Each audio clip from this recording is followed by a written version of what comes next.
They forgot to hang up, and that call destroyed every illusion I had. I was sitting at my desk, staring at the open spreadsheets on my laptop, when my phone rang. My father's name flashed on the screen. Dad, a name that once carried warmth but lately felt like an obligation. Answered. "Hey Dad." No response. At first I thought it was a bad connection, but then I heard rustling, the sound of a chair scraping against the floor, a sigh, and then his voice. "She is a failure. She will never succeed." My stomach twisted. I froze, the phone still pressed against my ear. "Come on, Greg," my mother's voice chimed in, quieter but just as cutting. "She's doing fine. She pays the mortgage, does she not?" My father scoffed. "That is the least she can do after everything we have done for her. You think I am proud of her? She was a mistake that should have never happened. A constant disappointment. And she thinks she is successful. She will never be anything more than a joke." Mistake. Joke. The words sliced through me like 1,000 paper cuts. My mouth went dry, my fingers tightening around my phone. I wanted to hang up. I wanted to scream. But I could not move. I could not breathe. "She is lucky we even let her be part of this family," my father continued. "I do not know why she bothers trying so hard. She will never be one of us." I realized then he had never meant to call me. He had forgotten to hang up. That is when the call ended. The silence in my apartment was deafening.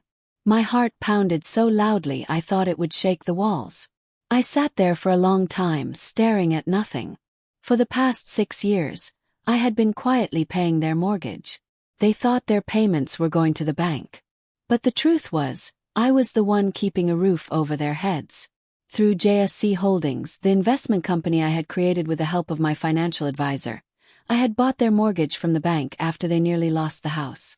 They never read the fine print. They never knew. They had no idea they had been living under my generosity.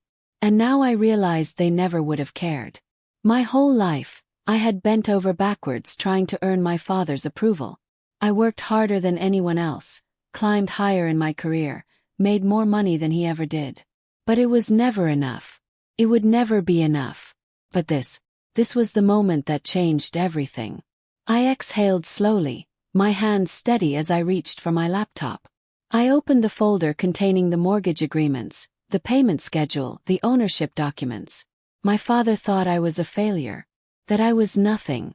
But he was about to learn exactly who he had been depending on all these years. And in 1 week, he was going to get the ultimate surprise. I did not sleep that night. I lay in bed, staring at the ceiling. My father's words looping in my mind like a broken record. She was a mistake that should have never happened. It was not just the insult. It was the certainty in his voice. The way he said it like it was a fact, not an opinion. As if my entire existence was an inconvenience. I should have been used to it. My father had never been one to offer praise. Even as a kid, I had to fight for his approval. Straight A, not good enough. Promotions expected. Buying my first home, waste of money. Everything I did was either dismissed or criticized. But through it all, I held on to one fragile hope. Maybe if I worked hard enough, I could change his mind. That hope shattered the moment I heard that call. By sunrise, I was done feeling hurt. I was done feeling anything. I pulled myself out of bed, made a cup of black coffee, and sat down at my desk. The glow of my laptop screen reflected in my tired eyes as I opened the folder labeled JSC Holdings Property Number 12. My parents' house. The mortgage they thought they were paying was actually in my name. The bank had transferred it to JSC Holdings years ago when they were months away from foreclosure. Back then, my mother had called me in tears, begging me to help.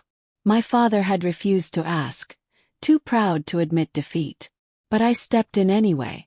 I had set up the perfect arrangement. They thought they were making payments to the bank, but in reality, every check they sent was going straight to my limited liability company. Of course, I was covering the majority of the cost. 6 years. 6 years of paying thousands every month so they could live comfortably. Never once asking for a thank you. Never once expecting them to grovel. But I had expected basic decency. I clicked through the documents, my hands steady as I reviewed the fine print. When I first set up the mortgage buyout, my financial advisor Mark had insisted on including a purchase option clause, a legal safeguard in case things ever went south. Back then I had laughed. What could possibly go wrong? Now I was not laughing. If they missed a payment, JSC Holdings had the right to seize full ownership of the house immediately. My parents would be downgraded to month-to-month tenants. And if they failed to pay rent, I could evict them under state law. They had no idea how much power I actually had. I leaned back in my chair, letting the weight of it settle over me. My father thought I was a failure. He thought I would never amount to anything. But he had been living under my roof this entire time. A bitter smile tugged at my lips. I had the power to take everything from them. The only question was, did they deserve it? As if on cue, my phone buzzed. Hey sweetheart, can you come over for dinner this Sunday? We would love to see you. I stared at the message. The last time she invited me for dinner, it had been for one reason: money. I debated ignoring it, but something in my gut told me to play along. If my father could pretend to love me, I could pretend right back. So I typed me, course, looking forward to it. Lie, but necessary.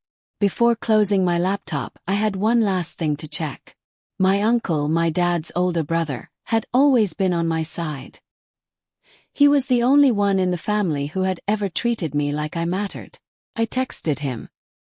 Hey Uncle Ray. I need to ask you something. Have you ever heard Dad say anything about me? Anything unusual?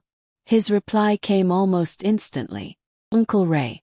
Jessica, we need to talk. I did not want to be the one to tell you this, but it is worse than you think. My chest tightened. Worse. What else had they been saying? The phone rang and I answered on the first ring. Uncle Ray. He sighed. Jessica, I have kept quiet for too long. But after what I heard last week, I cannot anymore. I braced myself. What did they say? There was a pause. They do not just talk about you behind your back. They have been planning something. Your father, he has been looking into your finances. He is convinced you have been hiding money from them.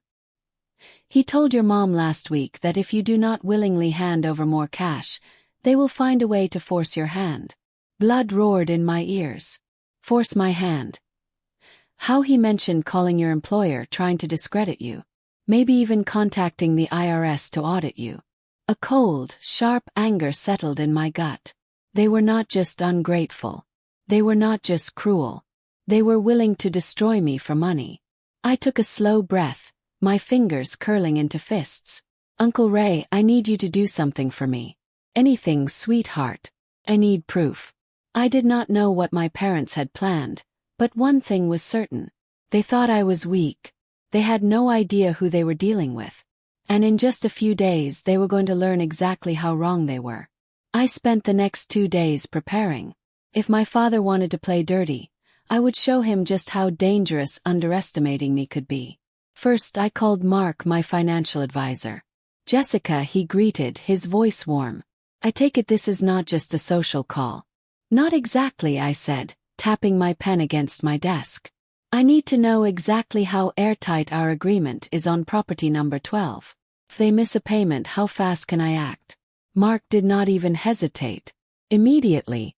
The purchase option clause allows JSC Holdings to assume full ownership the second they default.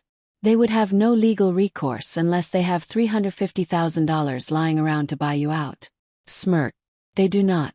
Then they are screwed. I exhaled slowly, feeling a sense of control settle over me. Good, I said.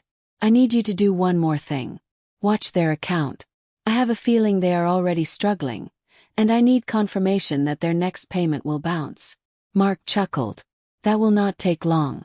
From what I see, their balance is dangerously low.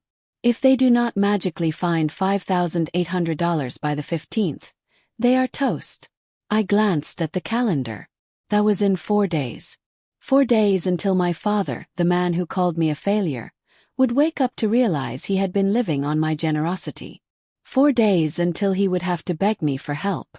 I was not going to give it. On Sunday, I drove to my parents' house as if nothing had happened. The sight of their home, the home I owned, filled me with an odd sense of detachment. This place had once been my safe haven. Now it was enemy territory. As I walked up the driveway, my mother flung the door open, her face beaming. "Jessica, sweetheart, come in." As if on cue, my phone buzzed. "Hey sweetheart, can you come over for dinner this Sunday? We would love to see you." I stared at the message. The last time she invited me for dinner, it had been for one reason: money. I debated ignoring it, but something in my gut told me to play along. If my father could pretend to love me, I could pretend right back. So I typed me, course, looking forward to it. Lie, but necessary. Before closing my laptop, I had one last thing to check. My uncle, my dad's older brother, had always been on my side. He was the only one in the family who had ever treated me like I mattered. I texted him. "Hey Uncle Ray. I need to ask you something. Have you ever heard Dad say anything about me? Anything unusual?" His reply came almost instantly.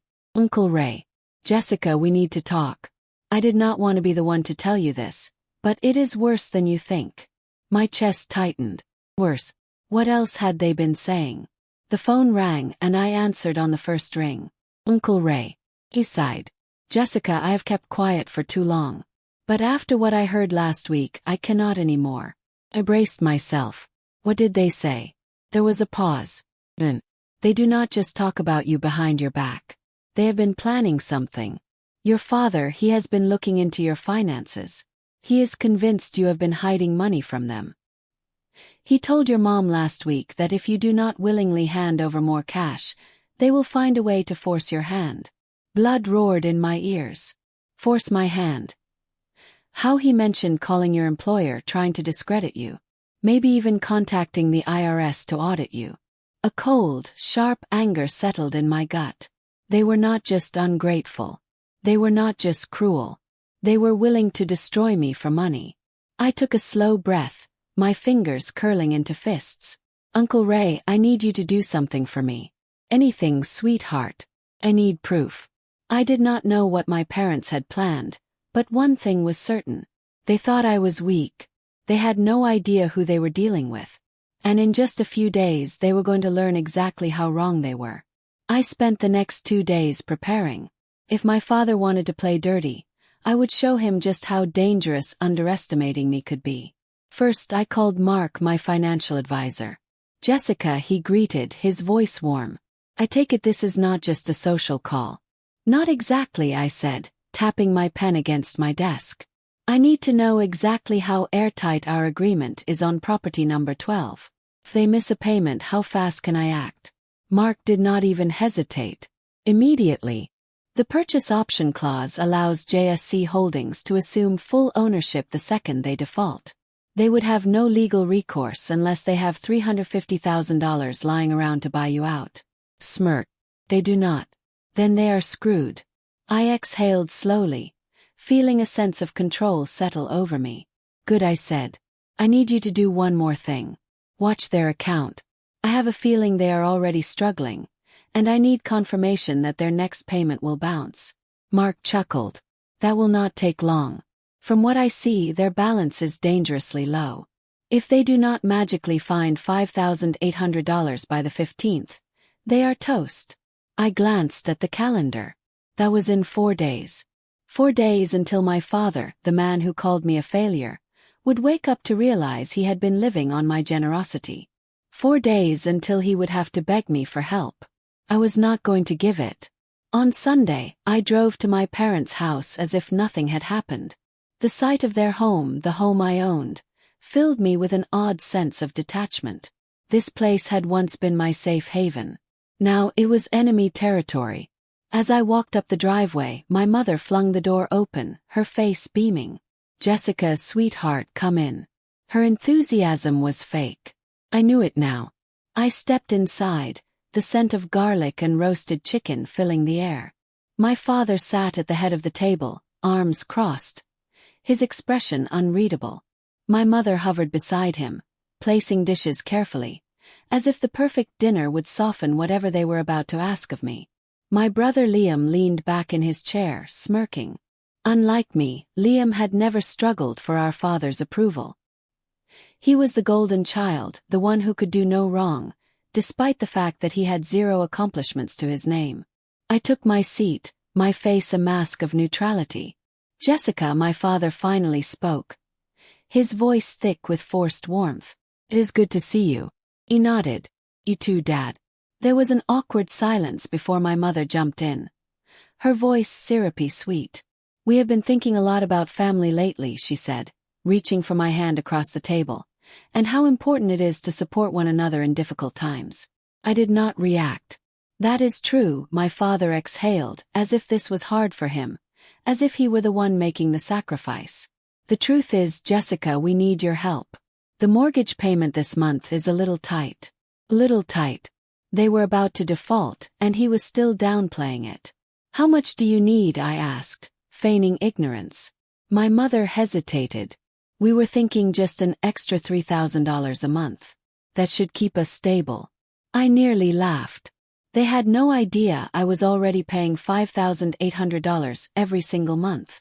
And they wanted me to throw in another $33,000 on top of it. I set my fork down, tilting my head. "That is a lot of money." "It is nothing compared to what we have done for you," my father snapped, irritation breaking through his act. "We raised you. Gave you everything. The least you can do is support your family." I held his gaze, my blood turning ice cold. The least I could do. These were the same people who had mocked me behind my back.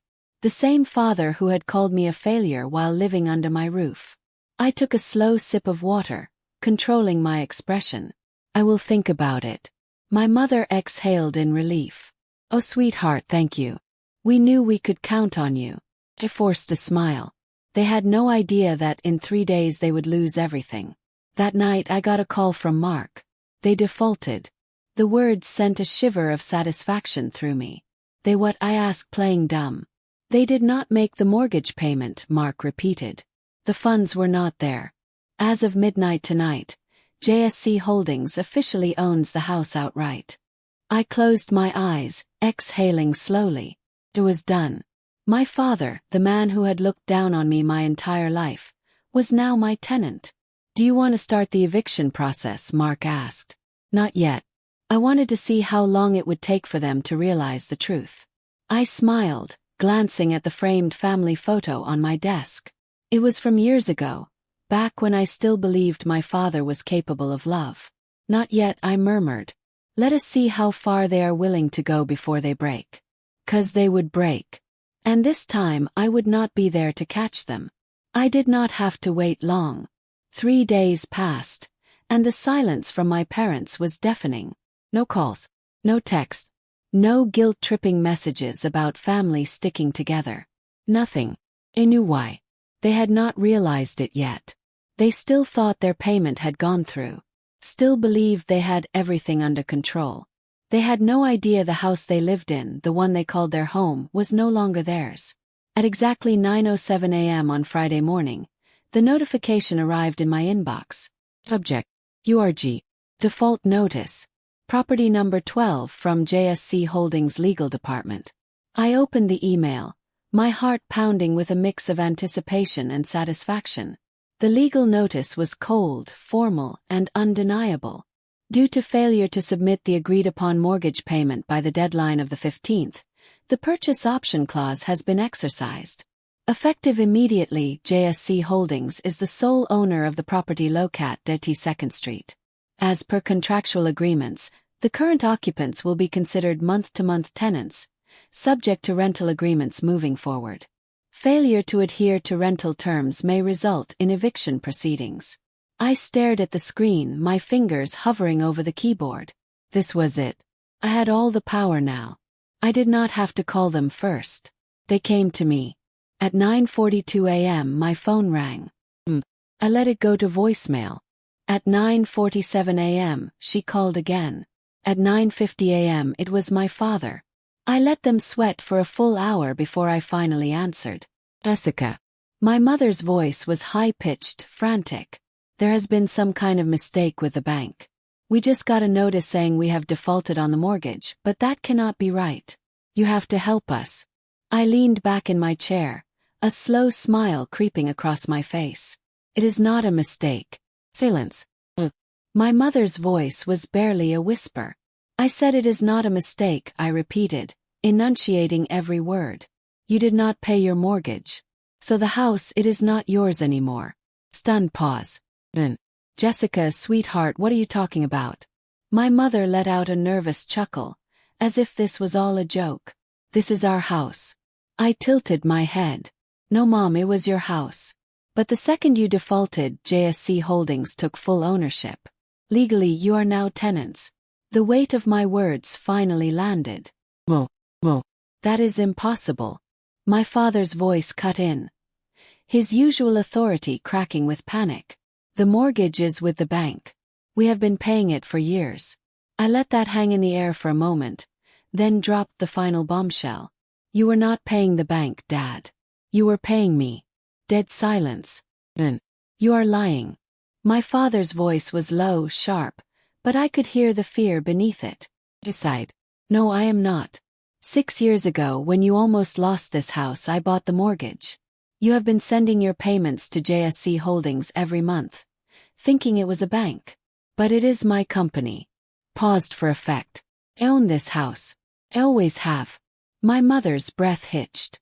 My father cursed under his breath. And then my brother Liam, who had apparently been listening in, laughed. You mean to tell me we have been paying rent to our own failure of a sister this whole time? He scoffed. Well, I guess that explains why the bank is such a mess. You probably screwed up the paperwork just like you screw up everything else. I clenched my jaw, forcing myself to stay calm. Liam had always been like this. Arrogant, cruel, entitled.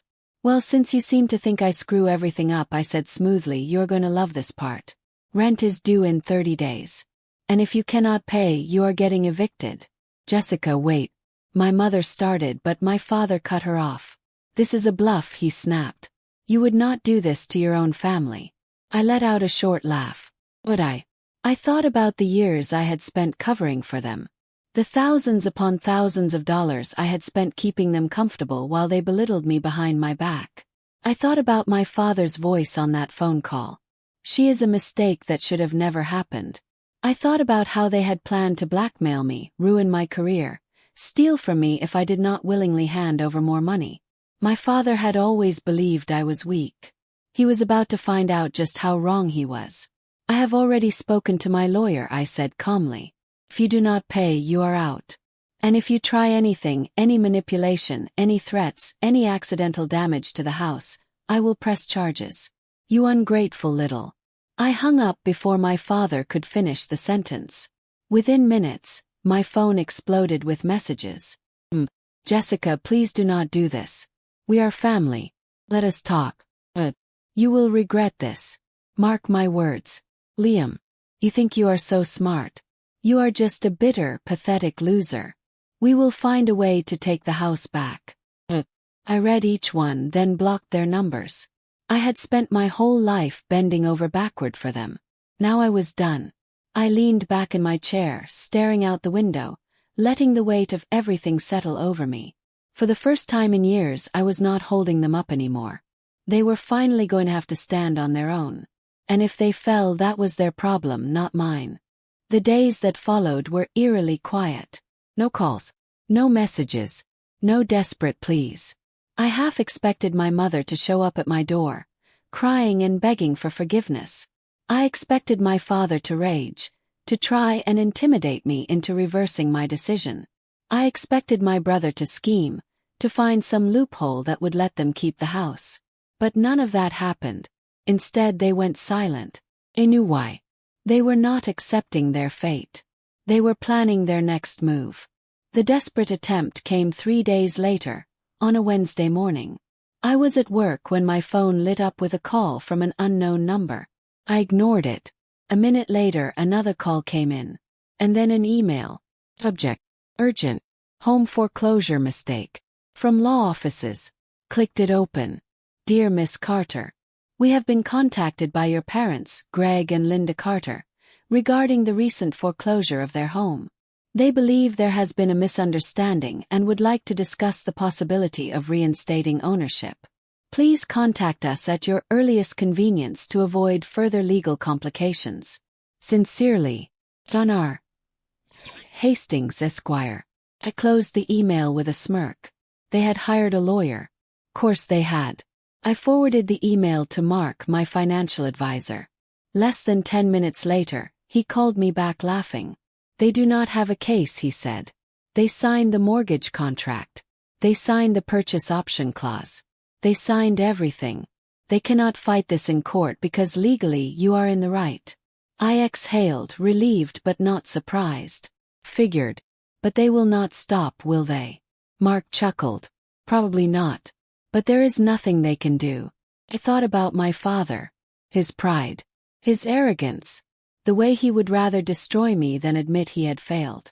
Well, they would not stop. They would keep pushing until they had nothing left to hold on to. That night, as I was finishing up dinner, my phone rang. Uncle Ray. Picked up. Hey, Uncle Ray. I just got off the phone with your father, he said without greeting me. His tone was serious. You need to be careful. I frowned. Now. He is not just trying to fight this legally. Ray sighed. He is looking for other ways to make you cave. A chill ran down my spine. What do you mean? He is calling your job, trying to get you fired. My stomach dropped. Are you serious? He told me word for word that if you will not give them back the house willingly, he will ruin you another way. He said something about contacting human resources, making up a complaint, trying to frame you for fraud, anything that could get you out of the picture. I closed my eyes, inhaling deeply. Course he would. When faced with his own failures, my father would rather burn everything to the ground than admit defeat. But he was not just going after the house anymore. He was going after me. I was not about to wait for him to make his move. The next morning I walked into human resources myself. Jessica. My manager Lauren greeted me warmly. What is up? I forced a small smile. I need to talk to you about something important. In private. She led me into her office, shutting the door behind her. I took a deep breath. I need to give you a heads up about something. My father, he is going to try and get me fired. Lauren's brows furrowed. I explained everything. The mortgage. The default. The threats. The moment I finished, she let out a long breath and shook her head. Jessica, let me be clear. You are not going anywhere. Relief flooded through me. We deal with stuff like this more often than you would think, she continued. People with grudges. Family drama. False reports. If your father calls, we will document everything. But I promise you, he does not have the power to touch your job. She gave me a reassuring smile. I will notify our legal team just in case. If he steps 1 foot out of line, we will hit him with a cease and desist. Exhaled. Tension I had not realized I was carrying left my body. My father had lost his house, and now he had lost his power over me too. That night it happened. A knock at my door. Hard, urgent knock. I knew before I even opened it. I swung the door open and there they were. My parents. My father stood stiff, his face red with anger. My mother's eyes were swollen from crying. Jessica, she whispered. Please. I folded my arms. What do you want? We need the house back, my father said. His voice low, threatening. You have no right to do this to us. I tilted my head, unimpressed. Have every right. Legally. Financially. Morally. My mother clasped her hands together, desperate. We raised you. We gave you everything. You are punishing us for what? I cut in sharply. For calling me a failure. For saying I was a mistake. For trying to ruin my life the moment I stopped giving you money. She flinched. My father's jaw clenched. You are being cruel. I let out a short, humorless laugh. No, Dad, I said, voice steady. I am being fair. A thick silence settled between us. Then my father's eyes darkened. His lips curled into a sneer. You will regret this, Jessica. You think you are winning, but you are not. You will never be anything without us. And one day you will realize that. Something inside me clicked into place. The last remaining sliver of hope I had that he could ever change shattered. I met his gaze head-on. Then I guess we will see, will we not? Without another word, I shut the door in their faces. And for the first time in my life I felt completely free. The moment I closed that door, I knew I was done. Not just with their manipulation. Not just with their entitlement. With them. I stood there for a long time, my hands gripping the doorknob, my heart pounding in my chest. I had spent years trying to earn my father's respect. Years hoping that one day he would look at me and see someone worth being proud of. But in that moment, as his threat still rang in my ears, I realized something that should have been obvious all along. No matter what I did, it would never be enough for them. And I did not need it to be. The next morning I sent the final notice. Subject: Notice to vacate. Property number 12. From JSC Holdings Legal Department. Dear Mr. and Mrs. Carter. As previously notified, the mortgage agreement for the property located at 2nd Street is no longer in effect due to non-payment. As of today, your tenancy is officially terminated. You are required to vacate the premises within 30 days. Failure to comply will result in formal eviction proceedings. Please ensure all personal belongings are removed before the deadline to avoid legal complications. Sincerely, Jessica Carter, owner JSC Holdings. I stared at the email for a long time before hitting send. This was it. They were out of my life.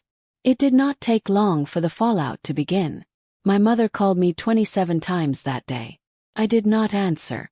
My father left a single voicemail. You will regret this. One day you will come crawling back. And when you do, we will not be here. I listened to it twice. Then I deleted it. Liam, my brother, tried one last desperate move. Liam. Congrats, Jessica. You just ruined our family. I hope you are happy. I did not reply. They had spent years making me feel like I was the problem. Like I was never enough. Like I should be grateful just to exist in their world. But now they were the ones without a home. And I was finally free. 30 days passed. I did not go to the house. Did not check in. Did not ask if they needed help. I did not need to. Mark handled everything. He confirmed that they moved out the day before the deadline, likely trying to save the embarrassment of being formally evicted. The house was left mostly intact, though they took what they could and left the rest in piles of garbage. Typical. I drove there one last time just to see it. The house was quiet. Me. The home I had once cherished. The place where I had grown up. Was now mine alone. But as I stood in the doorway, staring at the abandoned rooms, I felt nothing. No sadness. No guilt. No nostalgia. Just relief. I pulled out my phone and dialed Uncle Ray. They are gone, I said simply. He exhaled. How do you feel? I thought about it for a second. Then I smiled. Lighter. I sold the house 2 weeks later. The market was strong and within days it was off my hands. The profits. I used them to start a fund for young women escaping financially abusive families. Women who, like me, had been made to believe they owed their families everything just for being born. Because I knew how it felt to be trapped. I knew how it felt to believe that love had to be earned. But I had learned something important through all of this. Real family is not determined by blood. It is determined by who truly stands by you. And my real family. It was not them. It was me. 3 months later, a message popped up in my inbox. It was from my mother. Jessica, please. Please. I do not know where else to go. Can we talk? I stared at it for a long time. A few months ago, I would have agonized over this. I would have questioned whether I was making the right decision. Whether I was being too harsh. Too cruel. But now, I simply deleted the message. Some stories do not end with forgiveness. They end with clarity, with peace, and with power reclaimed. Jessica did not just walk away from a toxic family. She walked toward her own freedom. Sometimes the greatest act of love is choosing yourself. If this story moved you, do not forget to like, comment, and subscribe to our channel. Share your thoughts below. We love hearing your stories of strength and transformation. And remember, every day is a new chance to stand up, speak out, and take your power back.